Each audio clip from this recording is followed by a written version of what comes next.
Vitamin C, ascorbic acid, was discovered in the process of finding way to prevent scurvy. Most of the vitamin C in the human body is in form of reduction and only partially in oxidation.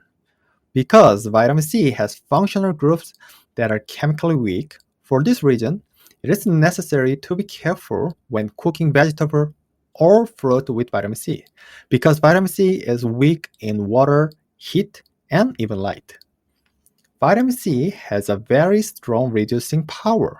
This reducing power appears to be antioxidant, and it can remove various types of reactive oxygen species like superoxide, hydroxy radical, hydrogen peroxide, and singlet oxygen. Those are toxic byproducts in various organs of the body. It can have a number of beneficial effects, such as removing these reactive oxidative species to suppress aging and strengthen immunity by enhancing overall health.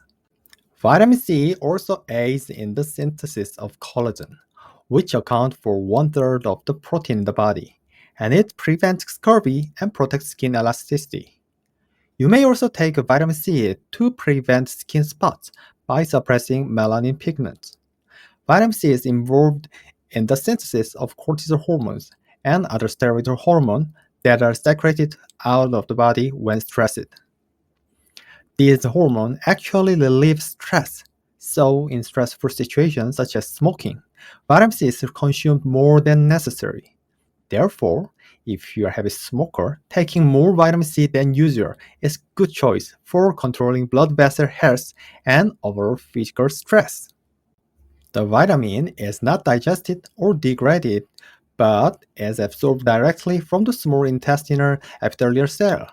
Because vitamin C is water soluble, most of it travels through transporters, which are gateways on the intestinal cell surface. The types of these each differ depending on the vitamins. The absorbed vitamin C is delivered to the liver through the portal vein and back from the liver to each tissue. Most of the remaining vitamin C used in the body is water soluble, so it is usually excreted through urine. Although its characteristic has the advantage of being absorbed and distributed, it cannot stay in the body long and is quickly excreted through the liver and kidneys. The kidneys filter vitamin C out of the blood and release excessive out of the urine immediately. Because of the nature of vitamin C, which does not accumulate, people who practice megadose have a basis for claiming that there is no safer way to taking it. However, the overdose of vitamin C is clearly much higher than the recommended daily dose, and according to the FDA, it is 100 times the maximum intake of only 90 mg. Vitamin C is an essential nutrient with many benefits, but its high dose use is controversial. Gastrointestinal disorders. The first thing you can easily fear is the symptoms of bloating. Because vitamin C is an acidic structure, it stimulates the stomach and your intestine, and is accompanied by symptoms such as diarrhea, nausea, and gastric reflux. And if you eat it on an empty stomach, you can go through it even more strong. It is recommended that those who have difficulty absorbing vitamin C or have a sensitive GI tract should avoid the intestinal toxicity of vitamin C. Kidney stones. A portion of vitamin C in excessive is converted into oxalate and the like through metabolic processes. Excessive oxalic acid can emit calcium and increase the risk of kidney stones. However, this is the case if you continue to consume very high levels of vitamin C. If you usually consume high oxalic acid food, such as spinach, you need to watch out for vitamin C megadose. Drug-drug interaction. If you take antithrombotic drugs such as aspirin or clopidogrel, you may reduce the effectiveness of these drugs. Antacid with aluminum contents can increase the absorption rate, which can lead to a risk of toxicity. Taking some tetracycline by antibiotics can lower the medicinal effect and worsen conditions. It is important to consult your doctor or pharmacist about the medication you take before taking an excessive dose of vitamin C. Linus Pauling, who encouraged excessive vitamin C doses, gradually undermined his reputation by threatening the editors of many journals, publishing that excessive vitamin C doses were difficult to achieve a significant good effect. Pauling, who insisted on preventing cancer, died of prostate cancer at the age of 93. He has argued for 30 years, but it seems that consuming a lot of amount of vitamin C has not been a significant harm to his body. Pauling's claims of vitamin C is still not officially recognized by the medical community today. This is because, due to its water-soluble characteristics, excessive is difficult to accumulate in the body, making it difficult to exert special effects. How much vitamin C should we take every day? According to U.S. Food and Drug Administration, adults need moderate vitamin C daily. Following national standards, 75 to 100 mg for men and women, plus 10 mg for pregnant, and plus 40 for nursing women. That's a small amount, but it only seems like a fundamental amount. This is because it's the minimum amount of vitamin C as a coenzyme, which our body needs for biological reaction only to survive. Is an overdose of vitamin C necessary?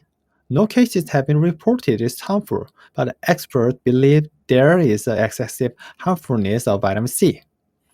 In fact, the amount of vitamin C in the multivitamin does not matter much unless the recommended intake of nutrient is seriously exceeded.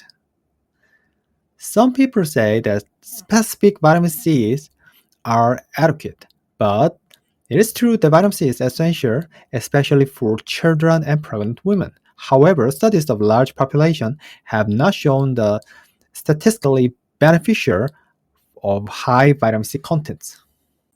Even a healthy diet can sometimes lack one or two nutrients, and taking vitamin can be a safeguard to prevent occasional deficiencies, even with this diet.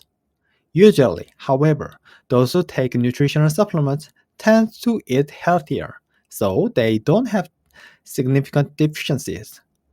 Already, food 100 grams contains high levels of vitamin C, 150 to 170 mg of bell pepper, 150 of citrus peel, 120 mg of parsley, and broccoli, and 100 mg of lemon. You may want to consider superfoods as an alternative to vitamin C. The term superfood refers to food that have no definition but contain a lot of substances that are beneficial to the body. Although they have been highlighted by extensive marketing rather than natural sciences, they are actually rich in nutrient, and there are many foods that contain an abundance of vitamin C. The first superfood were called blueberries, which are native to North America. They are rich in antioxidants such as vitamin C and anthocyanins, as well as vitamin K and fiber. Green leafy green vegetables like kale and broccoli are incredibly high in vitamin C. These vegetables, which also reduce cholesterol, can also prevent and slow down aging-related vision problems. Goji is also high in antioxidants. There is still a lack of scientific evidence that vitamin C is higher than orange and improves vision and fertility with various antioxidants. Even if there is nothing harmful to the human body, excessive intake of vitamin C or minerals will exceed the amount required by the body, so the body recognizes it as a waste and excretes it. Water-soluble vitamin C, unlike fat-soluble, is stored in the body and excreted in urine because it cannot be used later. Unless it has been scientifically proven, it may be more beneficial to support your diet with fresh fruits and vegetables that also contain healthy fibers than vitamin C megadose.